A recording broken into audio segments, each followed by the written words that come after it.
बहुत समय पहले की बात है। सुंदरवन नाम के जंगल में एक चुनमुन नाम की चिड़िया रहती थी। उसके दो बेटे थे, मिट्ठू और सोनू। चुनमुन को अपने बेटों पर बहुत गर्व था, क्योंकि दोनों ने अपना अपना कारोबार किया हुआ था जो बहुत अच्छा चल रहा था और दोनों अपने पैरों पर खड़े थे। चुनमुन ने अब अपने दोनों बेटों की शादी टूनी नाम की चिड़िया और लूसी कबूतरी से करवा दी थी। शादी के कुछ दिन बाद ही वे दोनों गर्भवती हो जाती हैं, जिससे चुनमुन की खुशी का तो ठिकाना ही नहीं रहता। मैं तो भगवान से बस यही चाहती हूँ कि मुझे इस बार 2 पोती दे दे। मेरी बड़ी तमन्ना थी कि मेरी भी एक बेटी हो, पर किस्मत में शायद बेटी का प्यार लिखा ही नहीं था, इसीलिए मुझे बेटी नहीं हुई। अब तो बस तुम्हारा ही सहारा है। देखते हैं तुम में से कौन मेरी इच्छा पूरी करता है। माँ जी, आप चिंता मत कीजिए, भगवान ने चाहा तो इस बार आपको पोती ही होगी। हाँ माँ जी। चलो तो फिर इसी बात पर तुम दोनों ये फल खा लो और मैं तुम दोनों के लिए काजू बादाम का दूध बनाकर लाती हूँ। नहीं माँ जी, आप रहने दीजिए, मैं बना लूंगी। अरे तुम दोनों ये फल खाओ, दूध में बनाकर लाती हूँ। वैसे भी मुझे थोड़ी सेवा पानी करने दो, तभी तो तुम मेरी इच्छा पूरी करोगे और मुझे सुंदर सुंदर पोती दोगे। चुनमुन रसोई में जाती है और दोनों बहुओं के लिए दूध बनाकर लाती है। चुनमुन उन दोनों का बहुत ख्याल रखती थी। ऐसे ही 9 महीने पूरे हो जाते हैं और सबसे पहले लूसी अपने जैसी ही एक गोरी चिट्टी कबूतरी को जन्म देती है, जो देखने में बहुत ही सुंदर थी। हाय रे, कितनी सुंदर पोती हुई है, किसी की नजर न लग जाए मेरी प्यारी सी पोती को। हे भगवान, बुरी नजर से बचा कर रखना मेरी पोती को। माँ बस भी करो, मुझे तो देखने दो मेरी लाडो रानी कैसी है। अरे मेरी परी कैसी है। तू बाहर से आया है, अपने हाथ धो ले, तब अपने हाथ धोने के बाद मेरी पोती को हाथ लगाना, समझे। ओहो माँ, अपनी पोती से इतना प्यार। और क्या, देखना कितनी नाजुक सी है। देख, ऐसी कबूतरी इतनी सुंदर इस जंगल में है किसी और की। सब लूसी की बेटी की तारीफ कर रहे थे। मिट्ठू भी टूनी से आकर इस बारे में बात करता है। टूनी, तुमने देखा सोनू की बेटी कितनी सुंदर है, कितनी गोरी चिट्टी। बस हमारे भी इतनी सुंदर सी एक चिड़िया हो जाए, फिर देखना जैसे माँ सोनू की बेटी पर जान न्यौछावर करती है, वैसे ही हमारी बेटी पर भी करेगी। देखते हैं जी, बाकी भगवान की मर्जी।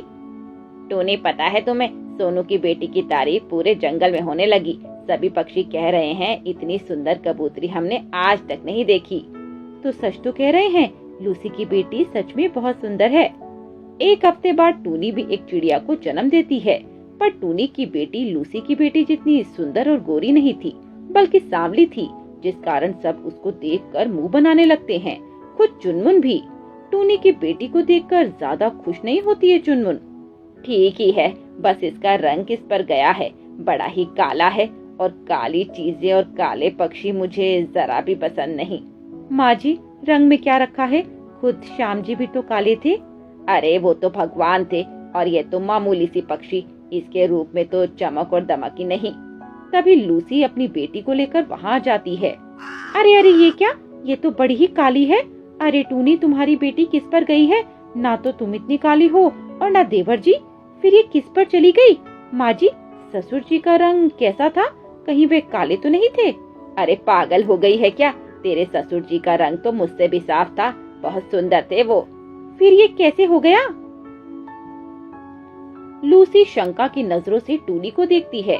टूनी को समझने में देर नहीं लगती कि लूसी उसके चरित्र पर उंगली उठा रही है। लूसी दीदी, तुम कहना क्या चाहती हो कि मैं चरित्रहीन हूँ? आपने ऐसा सोचा भी कैसे? अब क्या कहा जाए, जो मुझे लगा मैंने सोच लिया।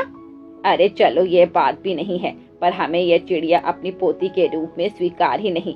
रंग देखो कितना काला है, उल्टे तवे जैसा। लूसी बहू, तुम अपनी बेटी को इस टूनी बेटी से दूर रखना, इसकी परछाई भी इस पर मत पड़ने देना। अरे माँ जी, ये भी भला कोई कहने की बात है। मैं इस टूनी की बेटी को अपनी बेटी के आसपास भी नहीं भटकने दूंगी, कहीं पता चले उसके साथ रहने से इसका रंग भी काला हो गया। दोनों सास बहू टूनी की बेटी की लाखों खामियां निकालकर वहाँ से चली जाती हैं। मिट्टू अपनी माँ और अपनी भाभी की बातें सुनकर बहुत दुखी हो जाता है। ये क्या टूनी, हमारी बेटी का रंग इतना काला क्यों है? अजी, इसका मुझे कैसे पता होगा? अरे मेरे तो सारे सपने टूट गए। मैंने तो सोचा था मेरी बेटी भी सोनू की बेटी की तरह सुंदर होगी, पर यहाँ तो सब उल्टा हो गया। अब मैं कैसे उस सोनू से आंखें मिला पाऊंगा। टूनी अपनी बेटी के रंग के बारे में इतनी बातें सुनने के बाद गुस्से में आ जाती है और कालू से कहती है, अरे मुझे ये बात समझ नहीं आ रही कि आखिर इतनी बड़ी क्या बात हो गई। सिर्फ रंग ही तो काला है उसका, पर आप सबने तो बवाल मचा दिया कि पता नहीं क्या हो गया। काले रंग वाले भी तो पक्षी होते हैं, और अगर आपको इतनी शर्म आ रही है इसे अपनी बेटी कहने में तो ठीक है, आप इसे अपनी बेटी मत कहना। ये सिर्फ मेरी बेटी है और मैं ही इसकी माँ हूँ।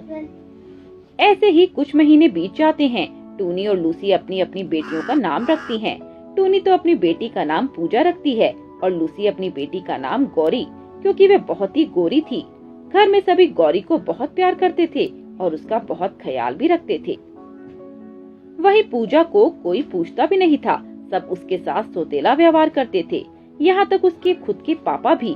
पूजा को ये व्यवहार देखकर बहुत ही दुख होता और वह अपनी माँ से इस बारे में बात करती है। माँ, घर में सभी मुझसे इतनी नफरत से क्यों बात करते हैं, यहाँ तक कि मेरे पापा भी। बेटी, वे सभी बहुत पिछड़ी सोच के हैं। उन्हें लगता है गोरे और सुंदर पक्षी ही सब कुछ है और जो गोरा नहीं वे किसी काम का नहीं। पर बेटी, इसमें तुम्हारा कोई कसूर नहीं। जिस दिन उनकी आंखें खुलेंगी सब साफ हो जाएगा। अभी जरा उनकी आंखों पर पट्टी बंधी हुई है। टूनी पूजा को यही समझा बुझा देती है। पूजा भी ये बात अच्छे से समझ जाती है। एक दिन की बात है, बच्चों, हमारे स्कूल में एक मैराथन होने जा रही है जिसमें और भी बच्चे पार्ट ले रहे हैं। जो इस क्लास में से जो भी चाहे अपना नाम लिखवा सकता है। पूजा ये सुनकर बहुत खुश हो जाती है और सबसे पहले अपना हाथ उठाकर कहती है, मैडम, मैं इस मैराथन में भाग लेना चाहती हूँ। मैं अच्छा दौड़ लेती हूँ। ये सुनते ही क्लास के सभी बच्चे जोर जोर से हंसने लगते हैं।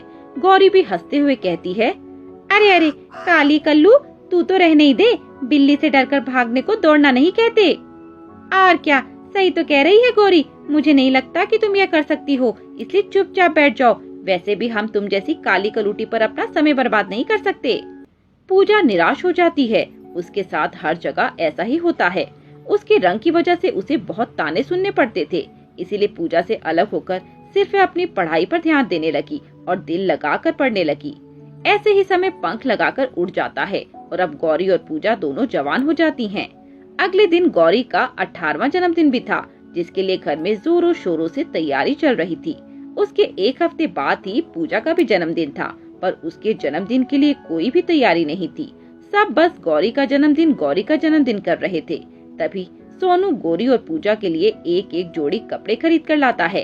ये ले मेरी बेटी, गौरी तुम्हारे लिए तुम्हारा फेवरेट कलर का सूट। अरे वाह पापा, पिंक कलर का सूट, ये तो मुझे बहुत पसंद है। थैंक यू पापा।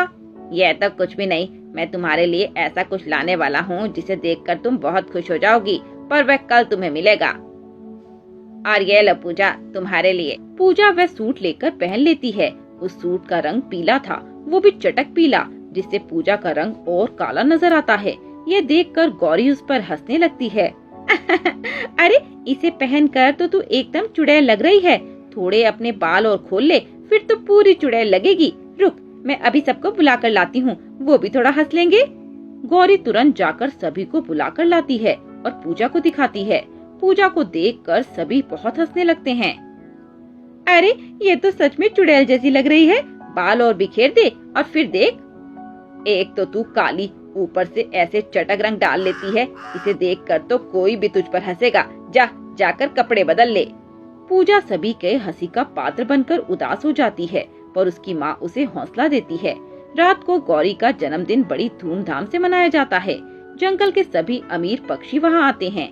तभी उन मेहमानों में आए कालू नाम के कौवे को गौरी अपने बेटे के लिए पसंद आ जाती है और वह अगले दिन गौरी के लिए रिश्ता भेजती है। इतने बड़े घर से रिश्ता आने पर सभी बहुत खुश हो जाते हैं। मुझे तो पता ही था मेरी बेटी के लिए एक दिन ऐसा बड़ा रिश्ता आएगा। आखिर इतनी सुंदर जो है मेरी बेटी। अरे तो फिर देर किस बात की, ऐसे रिश्ते रोज रोज नहीं आते। झट से शादी के लिए हाँ कर दो। हाँ माँ, यही ठीक रहेगा। इसी बीच सभी पूजा को ताने मारने लगते हैं। देखा, मेरी सुंदर सी पोती के लिए कितना अच्छा रिश्ता आया है। पता नहीं तेरे से कौन शादी करेगा। माँ जी, मुझे तो बहुत मुश्किल लगता है। आखिर ऐसी काली बहू किसे चाहिए? सभी गौरी सुंदर बहू चाहते हैं। तभी वहाँ टूनी आ जाती है। जी नहीं, गलत सोच है आपकी। हर किसी को रंग से प्यार नहीं होता, किसी को सीरत से भी और हुनर से भी प्यार होता है, जो मैं आपको दिखाऊंगी। बेटी पूजा, तू कल दिल्ली जा रही है। तू मुझसे कह रही थी ना कि माँ मुझे आगे पढ़ना है, तो तू शहर जाकर अपना पढ़ाई पूरी कर और किसी बात की चिंता मत करना, मैं हूँ ना। अगले दिन टूनी सभी से लड़ झगड़ कर पूजा को दिल्ली भेज देती है। वहाँ जाकर पूजा दिल लगाकर पढ़ाई करती है और उधर गौरी की शादी हो जाती है। ऐसे ही 1 महीना बीत जाता है। गौरी के ससुराल में आए दिन लड़ाई झगड़े होने लगते हैं, क्योंकि गौरी को कोई काम नहीं आता था। उसे तो सिर्फ मेकअप करने के बारे में पता था, उससे ज्यादा कुछ भी नहीं। गौरी, तुम माँ का साथ क्यों नहीं देती? देखा नहीं वे कितनी बूढ़ी है। अरे तो फिर नौकर क्यों नहीं रख लेते तुम? मैं कोई नौकरानी बनकर थोड़ी ना आई हूँ। हमारे घर में नौकरानी नहीं है और ना ही आएगी, तुम्हें ही घर का सारा काम करना होगा। गौरी इस सब से छुटकारा पाने के लिए अपने ससुराल छोड़कर मायके आ जाती। उधर पूजा सरकारी नौकरी की तैयारी करने लगती है। मात्र 5 महीनों के भीतर ही उसे दिल्ली पुलिस सब इंस्पेक्टर की परीक्षा पास कर ली और पुलिस इंस्पेक्टर बन गई। वहीं जब वह घर आई तो सभी पक्षियों ने उसका भव्य स्वागत किया। चुनमुन और कालू ने भी पूजा की बहुत तारीफ की। बेटी पूजा, मुझे तुझ पर बहुत फक्र है। आखिर तू हमारे खानदान में पहली सरकारी नौकरी वाली पक्षी बन गई। हाँ बेटी, मुझे भी फक्र है तुझ पर। बस तू हमें माफ कर देना जो हमने तेरे साथ पहले किया। पूजा जिस प्यार के लिए तरस रही थी वह उसे मिल जाता है, जिसे पाकर वह बहुत खुश थी। वहीं गौरी और लूसी यह देखकर अंदर ही अंदर जलने लगती हैं। देखा कहाँ पहुँच गई वो, और एक तू अपना ससुराल छोड़कर मायके में पड़ी है। कुछ दिनों बाद पूजा के लिए बहुत बड़े बड़े लोगों के रिश्ते आने लगते हैं, जिसमें से एक मोनू नाम का कबूतर भी था। मोनू कबूतर जंगल का डीसीपी था। बेटी, मैं तो बहुत खुश हूँ, तेरी वजह से पहली बार इतने बड़े लोगों से रिश्ता जोड़ने जा रहे हैं। ये सब टूनी माँ की वजह से हुआ है। अगर माँ ना होती तो मैं जो आज हूँ कभी नहीं बन पाती। इस तरह एक अच्छा सा मुहूर्त निकालकर पूजा की शादी मोनू से करवा दी जाती है और उनकी फोटो बड़े बड़े न्यूज़पेपर में छपती है। इस तरह पूजा की शादी जंगल के डीसीपी से हो जाती है और उसके बाद पूजा खुशी खुशी अपने पति के साथ रहने लगती है। एक छोटी सी गलती। एक समय की बात है, एक जंगल में टूनी चिड़िया अपने पति कालू और 2 बेटों चुन्नू और मुन्नू के साथ रहती थी। टूनी चिड़िया के दोनों बेटे एक दूसरे से बहुत अलग थे। जहाँ चुन्नू बहुत ही शांत और आज्ञाकारी बच्चा था, वहीं मुन्नू बहुत ही शरारती और शैतान। वह अपने माँ बाप की कोई बात नहीं मानता था। अगर वे उसे कहते कि ज्यादा घूमना मत, तो वह पूरे दिन घूमता रहता और घर वापस आता ही नहीं। मतलब कुल मिलाकर वह अपने माँ बाप की एक बात एक कान से सुनता और दूसरे से निकाल देता। यूं ही एक दिन की बात है। देखो चुन्नू मुन्नू, मैं और तुम्हारे पापा तुम्हारी नानी के पास जा रहे हैं। उनकी तबीयत ठीक नहीं है ना? क्या हुआ नानी को माँ? कुछ नहीं, बस 2 दिन से बुखार आया हुआ है, इसलिए हम दोनों उनसे मिलने जा रहे हैं। तुम्हें भी साथ ले जाते, पर तुम्हारा ट्यूशन छूट जाएगा, इसलिए तुम दोनों यहीं रहो। हाँ, और तुम दोनों बिल्कुल भी शरारत मत करना। पापा, आप मुझे क्यों कह रहे हैं? मैं थोड़ी ना शरारत करता हूँ। शरारत तो हमेशा ये मुन्नू करता है। ठीक है, तो सुनो मुन्नू, मैं तुम्हें खास तौर पर कहकर जा रहा हूँ कि कोई भी शरारत मत करना और घर से बिल्कुल भी बाहर मत निकलना, बस ट्यूशन के लिए जाना। ठीक है पापा। चलो जी, देर हो रही है। और हाँ बच्चों, मैंने खाना बना दिया है, जब भूख लगे तो खा लेना और एक दूसरे का ख्याल रखना। कालू और गौरी तो चले जाते हैं। उनके जाने के बाद चुन्नू मुन्नू से कहता है, मन्नू, तूने ट्यूशन का काम कर लिया? नहीं, अभी नहीं किया, पर तू चिंता मत कर, मैं कर लूंगा। वैसे भी 2 मिनट में अपना काम कर लेता हूँ मैं। देख, ट्यूशन जाने में सिर्फ आधा घंटा रह गया है। चल अब काम कर ले, नहीं तो हमेशा की तरह पिटेगा तू मैडम से। वे दोनों अपना काम जैसे ही शुरू करते हैं, वैसे ही वहाँ गौरी कौवन का बेटा काले आ जाता है। अबे मुन्नू, तू ये क्या कर रहा है? चलना आम खा कर आते हैं। आम? हाँ, अभी रुक। मुन्नू, तू कहीं नहीं जाएगा। अभी मम्मी पापा बोलकर गए हैं कि घर से बाहर नहीं जाना, और तू उनके जाते ही घर से बाहर जा रहा है। देख चिन्नू, तो मेरे काम में टांग ना अड़ाया कर। तेरी वजह से मुझे हर जगह डांट खानी पड़ती है। मैं तो जा रहा हूँ आम खाने, दम है तो रोक ले। ऐसा कहकर मुन्नू वहाँ से चला जाता है। चुन्नू उसे रोकने की कोशिश भी करता है, पर उसे रोक नहीं पाता। उधर वे दोनों बाग में पहुंचकर आम खाने लगते हैं। चल मुन्नू, देखते हैं कौन पहले ज्यादा आम तोड़ता है। हाँ, चल। वे दोनों जल्दी जल्दी बहुत सारे आम तोड़ने लगते हैं कि तभी काले की नजर सामने से आ रही चील पर पड़ती है। अरे ये तो बाघ की मालकिन आ रही है, अगर इसने हमें पकड़ लिया तो हमें बहुत मारेगी। इससे पहले वह मुझे पकड़े मैं यहाँ से भाग जाता हूँ। और फिर वह काले कौवा वहाँ से चुपके से निकल जाता है और बेचारा मुन्नू अभी भी आम तोड़ रहा था। चील उसे आम तोड़ते देखती है और पकड़ लेती है। अच्छा तो तू है वो चोर जो मेरे आम के बाग को बर्बाद करने में लगा हुआ है? रुक, आज मैं तेरी खबर लेती हूँ। ऐसा कहकर वे चील उसे खूब थप्पड़ मारने लगती है और उसका गाल लाल कर देती है। तेरी वजह से मेरा 50,000 का नुकसान हो गया, अब उसका हर्जाना कौन भरेगा? चील आंटी, मैं सिर्फ आज आपके आम की चोरी की है, इससे पहले कभी नहीं। मुझे तो आपके बाग के बारे में कुछ पता ही नहीं था। वो तो गौरी आंटी का बेटा काला मुझे यहाँ लेकर आया था। तू सच कह रहा है या मार खाने के बच से झूठ बोल रहा है? देख, सच सच बता। अगर तू झूठ बोल रहा है तो अभी बता दे, नहीं तो अगर मुझे पता चला तू झूठ बोल रहा है तो मैं तुझे बहुत मारूंगी। मारते मारते तुझे तेरी नानी याद दिला दूंगी। नहीं नहीं आंटी, मैं सच कह रहा हूँ, चाहे तो आप काले से पूछ लो। उधर काले घर पहुंचकर माँ को सारी बात बता देता है। अरे तुझे क्या जरूरत थी उस चील के बाग में जाने की? तेरे घर में आम नहीं पड़े थे क्या? माँ, मुझे ताजे आम खाने थे इसलिए चला गया। अच्छा ये बता, उस चील ने तुझे देखा तो नहीं? नहीं नहीं माँ, मैं वहाँ पहले से ही भाग आया। अच्छा हुआ, चल फिर एक प्लान है मेरे पास जिससे तू उस चोरी के इल्जाम से बच जाएगा। तू सीधे सीधे मना कर देना कि तू मुन्नू के साथ गया ही नहीं, बाकी सब मैं देख लूंगी। तभी वहाँ चील मुन्नू को लेकर घर पहुँच जाती है। अरे चील दीदी, तुम आओ आओ। आना ही पड़ा। ये बच्चा क्या कह रहा है कि इसे मेरे आम के बाग में चोरी करवाने तुझे तुम्हारा बेटा लाया। बुलाओ उसे, कहाँ है वो? मेरा बेटा हो ही नहीं सकता, वो तो बहुत मासूम है, दिन भर घर में बैठकर पढ़ता रहता है बस। ऐसा है तो बुलाओ जरा उसे। बेटा काले, जरा बाहर तो आना, चील आंटी तुमसे मिलने आई हैं। काले हाथ में किताब लेकर आंखों पर चश्मा लगाकर बाहर आता है, जैसे बहुत ही पढ़ाकू बच्चा हो। चील आंटी नमस्ते, बताइए आपको मुझसे क्या काम था? बेटे काले, माफ करना, मुझे तुम्हारी पढ़ाई में बाधा बननी पड़ी, पर बात दरअसल ये है कि मुन्नू मुझसे कह रहा है कि तुम इसे मेरे आम के बाग में चोरी करने के लिए लेकर आए थे। नहीं नहीं आंटी, ये सब झूठ है, मैं तो घर से बाहर निकला ही नहीं। मैं भला इसे चोरी करवाने के लिए क्यों लाऊंगा? और वैसे भी चोरी करना पाप होता है और यह पाप मैं कर ही नहीं सकता। मेरी माँ ने मुझे ये संस्कार नहीं दिए। मुन्नू ये सुनकर हैरान रह जाता है कि काले ने कैसे इतनी जल्दी अपना रंग बदल दिया। काले, तुम झूठ क्यों बोल रहे हो? तुम मुझे लेकर आए थे ना?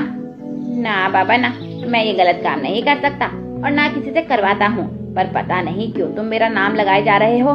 मैंने भला तुम्हारा क्या बिगाड़ा है? काले अपनी एक्टिंग शुरू कर देता है और नकली आंसू दिखाकर रोने लगता है। चील को उसके आंसुओं पर विश्वास हो जाता है। चुप हो जाओ काले बेटा, मैं अब समझ गई हूँ कि यह तुम्हें फंसा रहा है, पर तुम चिंता मत करो, मैं हूँ ना। मैं तुम जैसे सच्चे और अच्छे बच्चे को कुछ नहीं कहूँगी और इस मुन्नू को तो मैं भरे गांव के सामने पेश करूंगी और इसके माँ बाप से 50,000 रुपए मांगूंगी। चील उसे सारे गांव के सामने पेश करती है। अरे ये क्या है चील बहन, तुमने इस बच्चे को ऐसे क्यों बांध रखा है? क्योंकि इसने मेरा बहुत नुकसान किया है। ये रोज मेरे बाग से आम तोड़ता है, इसकी वजह से मुझे 50,000 का नुकसान हो गया है। मुझे मेरे पैसे वापस चाहिए। अरे 50,000 ये बच्चा कहाँ से लाएगा? तो इसके माँ बाप किस दिन काम आएंगे, वो देंगे मेरे पैसे। अरे इसके माँ बाप इतने अमीर नहीं हैं, वे बहुत ही गरीब हैं, जैसे तैसे तो वे इन बच्चों को पाल रहे हैं। अगर मुझे मेरे पैसे नहीं मिले तो मैं इस बच्चे को छोड़ूंगी नहीं, जिंदगी भर इससे गुलामी करवाऊंगी।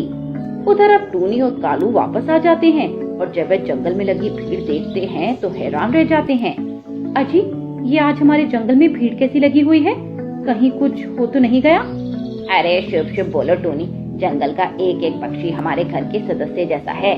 तो चलो चलकर देखते हैं कि आखिर ये भीड़ क्यों लगी हुई है। दोनों भीड़ के पास जाते हैं, तभी उनकी नजर पेड़ पर बंधे अपने बेटे पर जाती है। अरे बेटे मुन्नू, तू यहाँ कैसे और तुझे पेड़ से क्यों बांध रखा है? मैं बताती हूँ, अब तुम्हारे बेटे ने काम ही ऐसा किया है तो पेड़ से तो बांधना ही पड़ेगा इसे। क्या किया है इसने? इसने मेरे बाग से आम चुराए हैं, वो भी एक दिन नहीं महीनों से चुराता आ रहा है। वो तो आज मैंने इसे रंगे हाथों पकड़ लिया। अब तुम मुझे 50,000 रुपए दो, तभी मैं तुम्हारे बेटे को छोड़ूंगी।